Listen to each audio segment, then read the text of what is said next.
Hey guys, my name is Lupus, and this is my life story, controlled by you. To make things clear, I am a red wolf, or scientifically named Canvas rufus.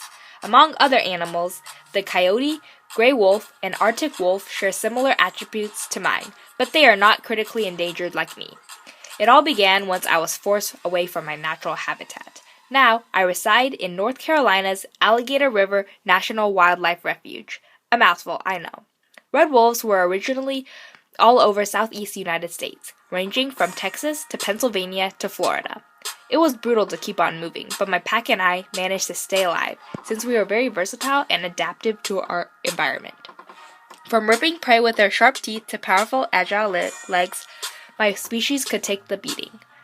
In harsh weather, our fur coats kept us warm, and howling to one another made sure we stuck together. In the summer, our fur shed off so we could stay cool. Wow, talking so much has made me hungry. Can I interest you in some rabbits or deer today? I wish I could offer you some of our other delicacies such as raccoons, rodents, or berries, but we couldn't find any today.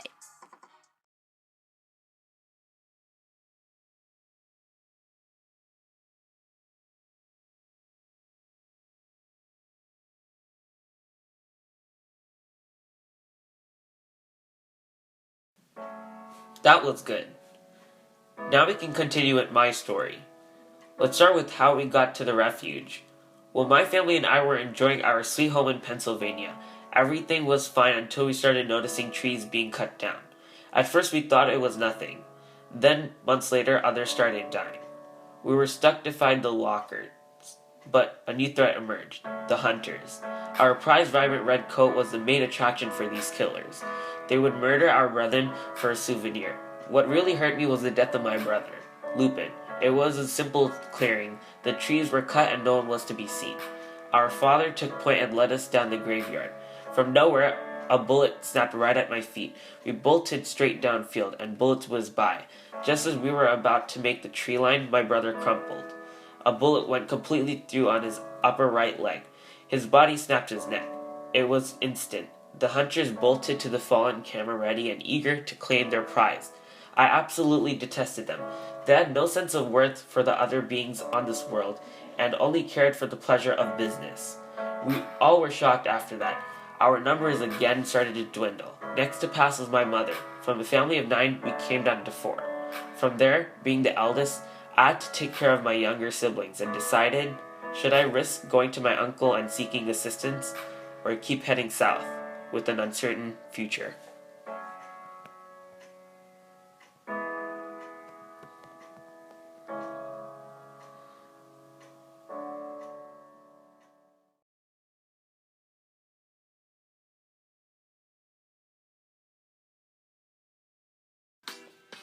I felt best that we should head to our uncle.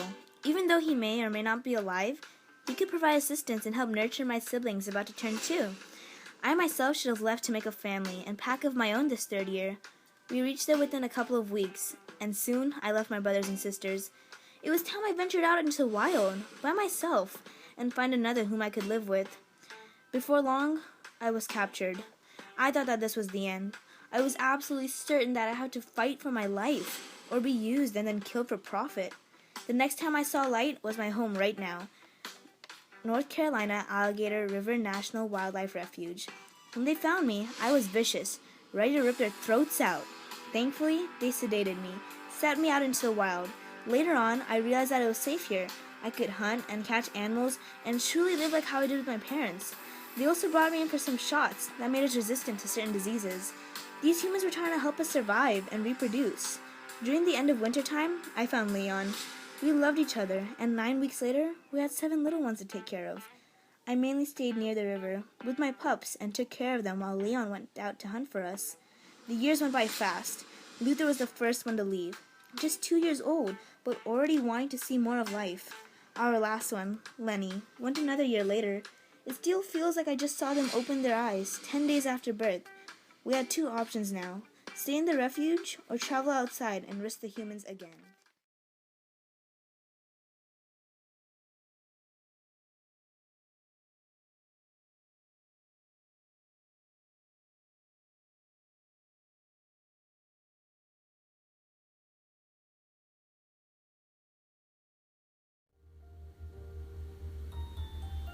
We attempted to leave. 30 minutes after stepping out of a hole in the fence, we were caught and brought back in. The humans did some tests on us and separated us into 2 different boxes. We could still hear each other, but we had no idea what was happening outside. Once the humans opened up the boxes, we were in a lab of some sort, where there were other injured animals. Apparently, we were sent to this facility to help increase awareness to other humans about our benefit to the environment. See, without us, an entire ecosystem could go out of balance. And if we were gone, then the deer we regularly hunt and eat would also go out of balance and devour the vegetation in the area. Also, we primed our prey species by killing off the weak and the old, keeping them strong, special, and healthy.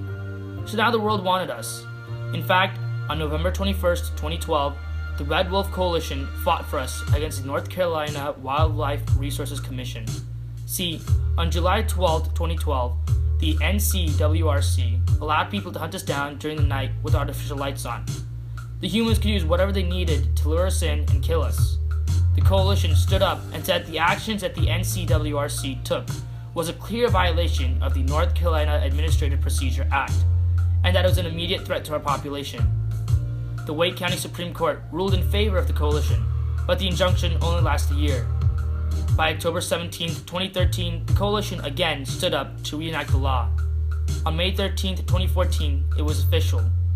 Anybody who hunted us during the day or night could face trial and punishment in court.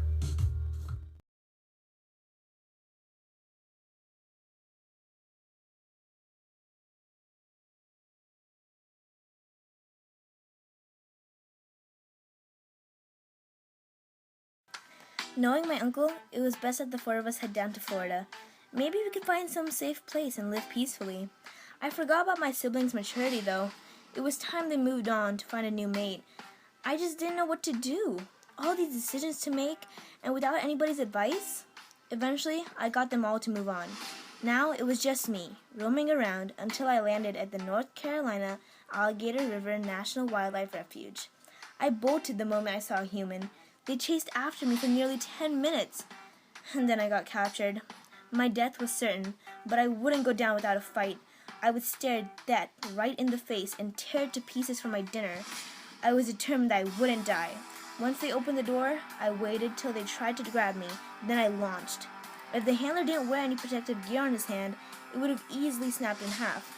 They took me down, and then I woke up with a marker on my leg in the wild. I struggled to remove the new jewelry, but it wouldn't budge. I gave up. As long as it didn't hurt me, then I was fine. Around the end of winter, where I met Leon, he was the sweetest thing I've ever met. We were joined by 6 other little ones. 9 weeks later, they brightened up my every day. I still remember how they first opened their eyes, 10 days after birth, the most joyful moment of my life. From then on, the humans came. But they were nice, giving us shots to help us against diseases out there. The years passed by quickly. Luther left us first, just a mere 2 years old, eager to explore the world. I pushed everyone out by 3, though. It was time they found a new family, like how I had to do with my other siblings. It was especially hard with Lenny, but with all of them gone, Leon and I had 2 options: stay or leave.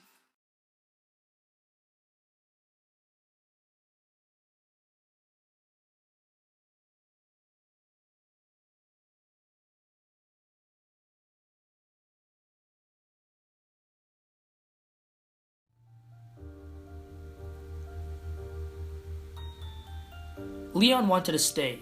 He still thought that the other humans were brutal and savage. Naturally, I stuck with him. Plus, we didn't have anything else beyond this refuge anyway.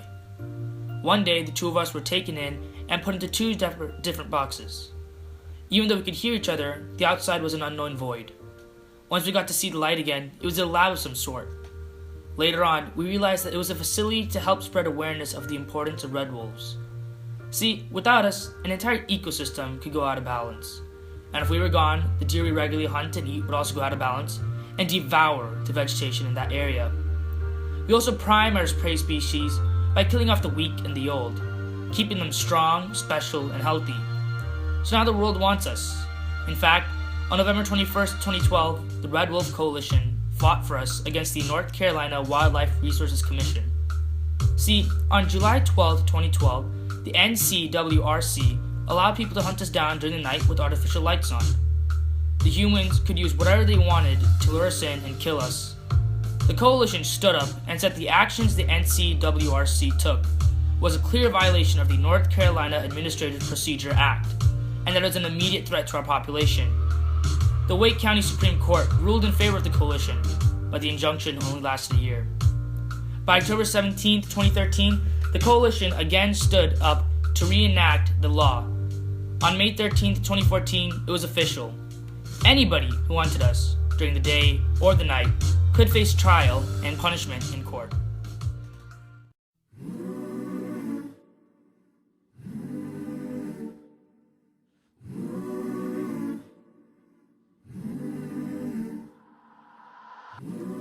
When I'm old and grown, I won't sleep alone. Whoa. Every single moment will be faded into you. That's some type of love. That's some type of love. And I won't sing the blues, 'cause all I need is you. Whoa. Every single question will be answered all by you. That's some type of love. That's some type of love. I got 2 phones, one for the plug and one for the load. I got 2 phones, one for